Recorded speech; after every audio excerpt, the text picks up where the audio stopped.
Hi everyone, it's Dr. Lalitaa here, and today it's all around managing your inner critic and emotions in business.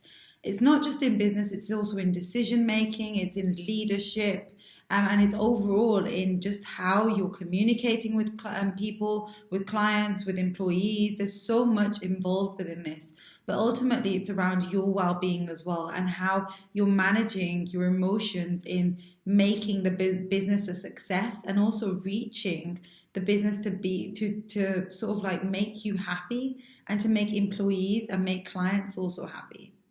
So as we progress through this, is how many of you have had a thought that has stopped you from doing something, and then you've just kicked yourself after because you have not done what you wanted to do, and you realized, why didn't I go ahead with it? What stopped me? What prevented me? And you're just beating yourself up, and you're not giving yourself any compassion because you feel you don't deserve it. So how many of you have done that? Hands up. And just think about the time or the opportunity that you've missed from just not being able to do the things that you wanted to do, that you know that you should have done or that it would have been really good for you to do. So what you tell yourself every day, it will either lift you or it will tear you down. And I thought these pictures are very powerful because in some ways, these are the parts of us that no one really gets to see. So I can't do it. I'm not worthy. I must be perfect. Nobody loves me.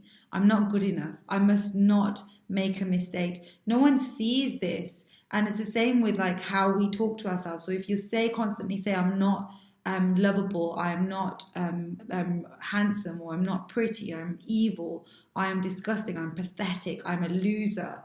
These words that we tell ourselves, they're so powerful in how it then has an impact on us in business, in with opportunities, with talking to other people. All of this comes out non-verbally in our communication just as much as it will come out in the way that we're communicating as well on a verbal level. So the aims of this is to really understand what the inner critic is and to develop practical tips to manage our emotions and to overcome self-doubt and just reach the top of your game, because you're capable of so much more. And that's why you're here, and that's why you're watching this, because something has driven you. If it's curiosity, if it's understanding more about why is this, what is going on here for me. So first of all, let's just start with, what is this inner critic? We all talk about the inner critic, but what is the inner critic? So when we talk about the inner critic, it actually refers to an inner voice that judges and criticizes us, whether or not the self-criticism is objectively justified. So it's like having something just going off constantly in the back of our head, and it's constantly saying that you're pathetic, you're a loser, you shouldn't do this, you're not good enough, you're not worthy. And a highly active inner critic can take a toll on one's emotional well-being and self-esteem. So you may notice that you may not feel worthy, you may not feel good enough, but the way that you present it and you show everyone else, you may not be wanting them to see that there's this inner critic that's going on. So you just having a conversation like, hi, how are you? And in the back of your head, your inner critic's going, you're a dumbass. Why did you say hello like that? Look at the way that they're looking at you. So you have all this going on. So you're managing this inner critic, but at the same time, you're trying to be present in the here and now. And that can have an impact on emotional well-being, but also on the way that we're communicating, because we can be just distracted by this noise that's going off. So why do you need to manage your inner critic? Why? Like, okay, you've got this thing that's going off, but why do you need to manage it? So being an effective individual in business is essential for professional and personal growth. So it will, or it can, impact on your relationships, not just at work, but personally as well. And as a leader, it's crucially important for you to develop your own growth mindset and approach to lead both yourself and others. So it's not just about you here, it's about you, how you're managing other people. And sometimes the inner critic can be so loud that we don't know how to be present in the here and now, or the inner critic creates so much anxiety or low mood or depression for us that it prevents us again from growing in ways that we're capable of growing. Now, it's also key, especially during this time right now, during the uncertainty, and also knowing or not knowing what's going to happen, and how employees are also feeling as well, and us sort of managing all these different employees. All of this is very powerful for us to sort of manage. Now, it's only a matter of time before they figure you out in your head. These images, they're very powerful images, and they all give us an insight into sometimes what's going on for us. And we think that it's just it's just us that it's going on for. But actually, everyone has an inner critic. Now, what makes a good leader? Just look at these words: compassion, integrity, empathy, passion, decisiveness, courage, clarity, communication, influence, learning agility, being strong, accountability, positivity, knowledge, loyalty, enthusiasm, and being strategic, habitual, focused, vision, motivated, being effective. So there's so many different things, and sometimes it can just feel like it's too much. Because if you look at all these words, it's like, oh, I can't be any of these. And sometimes it's like our inner critic is going off in the back thinking, I'm not compassionate, I don't have integrity, but I can't do this and I can't do this. And then it can really impact on the way that you're feeling and the way that then you are presenting as being a leader or just an employee within the organization. So this pressure can really then have an impact on us, make us feel stressed, make us feel very overwhelmed, all these really negative emotions. And it's like, right, how do we manage this pressure then that we're putting on ourselves, that we need to be a certain way, we need to behave a certain way? And when is enough ever going to be enough for our inner critic? So that's why, like, what do these words actually mean for us? So going back to these, don't just look at the words and think, I need to be these things. Really give clarity to what these words mean. So for example, compassion to me might mean something very different to you. So it's saying, okay, if I want to be a good leader, what are the key things for me? Not what is good for everyone else or what other leaders are doing. It's like, what fits me as a leader? And this is what's really important, that we don't acknowledge or we don't take into consideration, because there's so many different types of leaders. And what happens is we can get lost thinking, well, that person's done this and that person's done this and that person's done this. But remember, everyone's got their own story. Everyone's got their own style of leadership. And this is for you to really work out, what is my style of leadership? So let me give you an example. This is Bobby. And Bobby's inner critic. We're going to talk in detail more about Bobby's inner critic. So Bobby grew up in an affluent community of educated professionals who valued academic and athletic achievement. Now, both his family and his school and his friends, they emphasized achievement and excellence. So whenever Bobby's performance did not meet the standards of excellence, his family and teachers expressed disappointment. So they'd show disappointment and perhaps compared him with other people.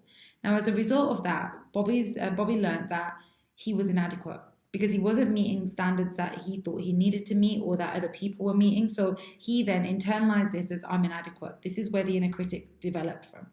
So since Bobby believed about himself that he was inadequate, he felt anxious in situations that required him to perform, and he started to avoid them.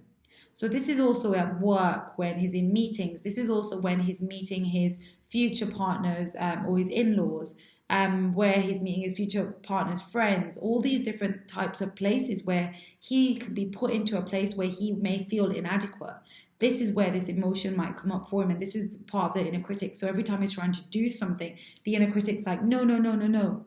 But it's also being mindful that the inner critic is not bad. The inner critic is not there to purposely ruin your life. The inner critic has been there as a coping strategy. It's there as a safety mechanism, because once upon a time, Bobby felt inadequate.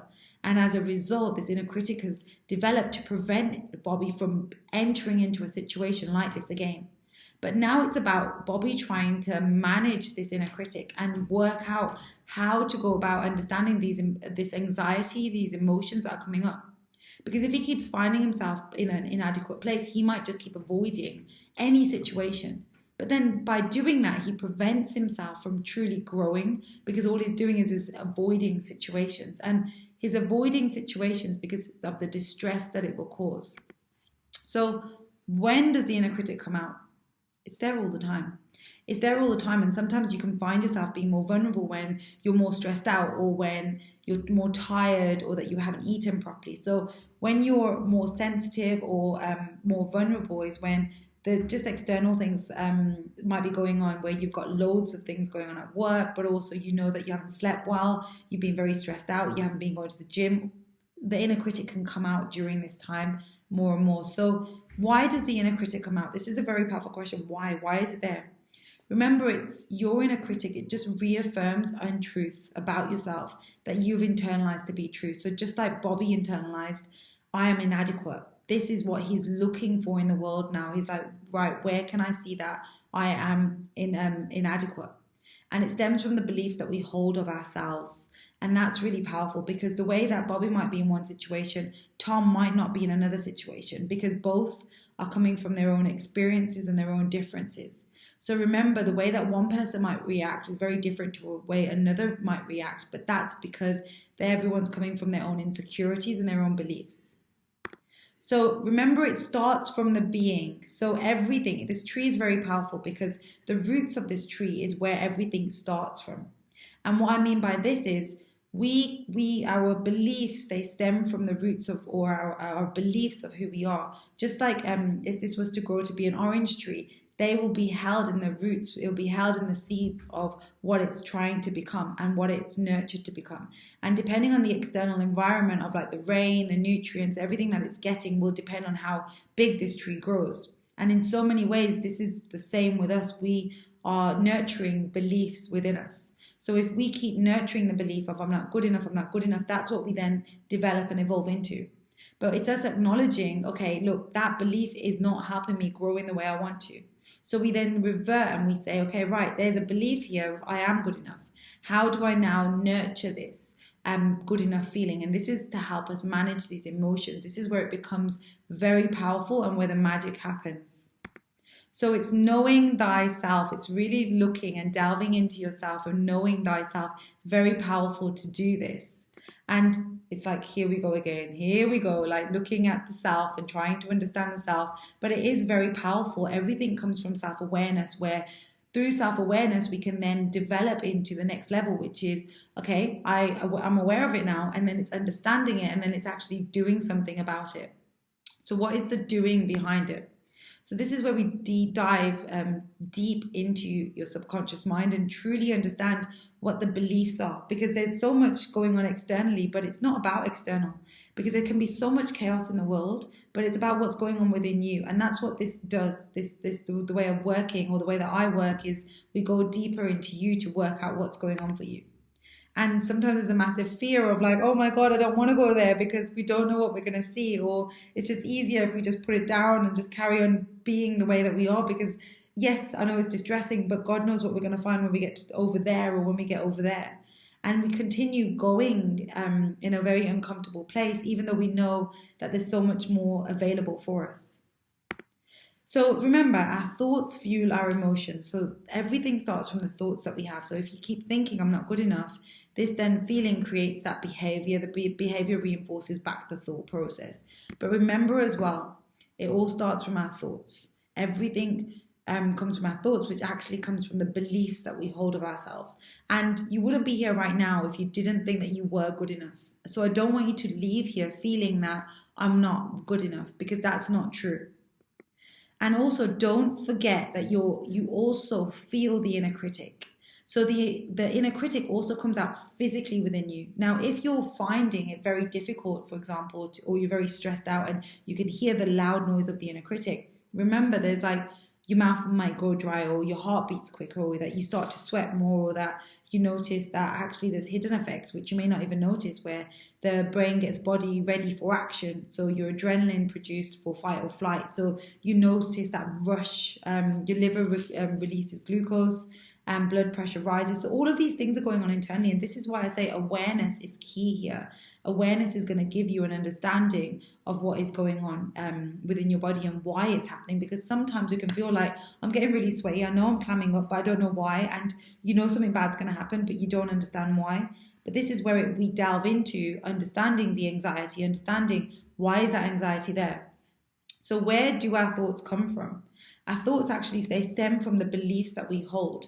They stem from the beliefs that we hold of ourselves. So if we feel like we're not good enough and that belief is louder, that's what's going to end up becoming in the world around us.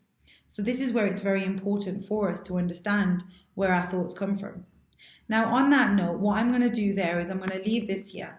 And what I say to you is, it's this last thing is, it's time to stop being your own worst enemy and really delve into how you're feeling or what's going on for you. Because at the end of the day, this is your life. This is your life. This is for you to make your life the way that you want it to be. And if this inner critic is coming in and it's stopping you, it's sabotaging you, it's preventing you from reaching your version of success or what you want to do to become happy, then it's about time that you invest in yourself and really delve into who you are as an individual to be able to understand why this inner critic is there, and giving you the right resources and the right tools to be able to then manage this inner critic and to become more resilient in managing emotions.